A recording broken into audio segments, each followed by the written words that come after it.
The Indian Air Force relies on a single aircraft for a staggering 40% of its entire fighter fleet. This is the Sukhoi Su-30 MKI, a heavy-duty platform that serves as the undisputed backbone of India's aerial defense. But while the Sukhoi is physically formidable, its sensory capabilities are lagging.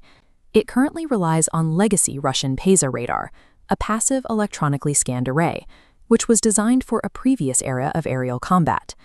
That aging radar is a significant liability in a modern theater. Fifth-generation stealth fighters, such as China's J-20, are specifically engineered to remain invisible to the exact type of broad-frequency pulses the Sukhoi currently emits. To address this gap, India has authorized the 63,000 crore rupee Super Sukhoi program.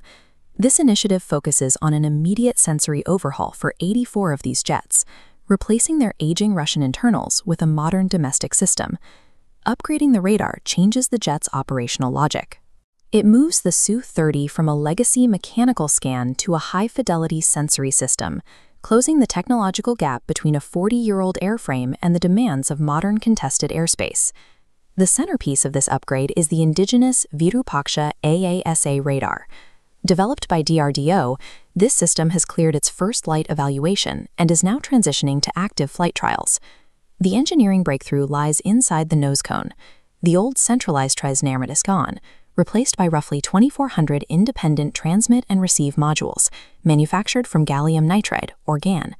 This diagram compares the two technologies. The older PESA relies on a single source to broadcast its signal.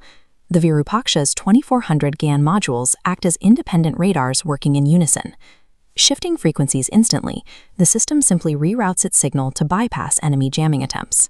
By utilizing this GaN-based ASA architecture, the Su-30 gains the ability to actively overpower electronic interference.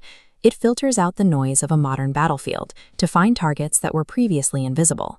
This signal density translates to massive range, detecting standard targets up to 400 kilometers away, like a pilot over New Delhi tracking an aircraft over Lucknow.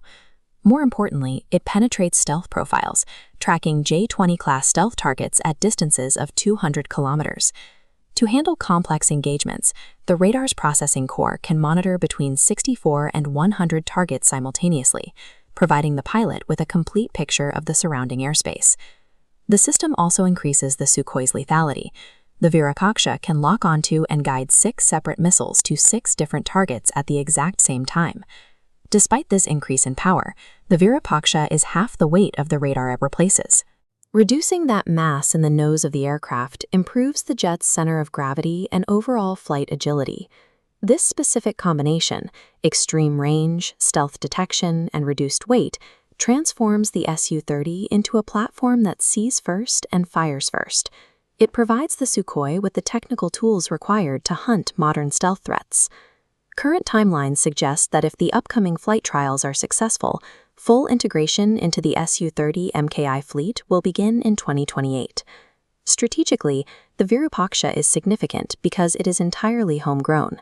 This removes a decades-long reliance on foreign contractors for the fighter's most critical electronic components. This radar architecture serves as a technological baseline for the rest of India's domestic programs. The engineering mastered here is already being adapted for the upcoming Tejas Mark II. It also provides the foundation for the AMCA, India's next-generation stealth fighter.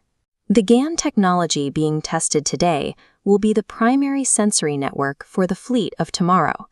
The Virupaksha provides the foundational sensory network that India needs for long-term aerial sovereignty. By securing this domestic capability, the nation ensures its airspace is guarded by its own technology.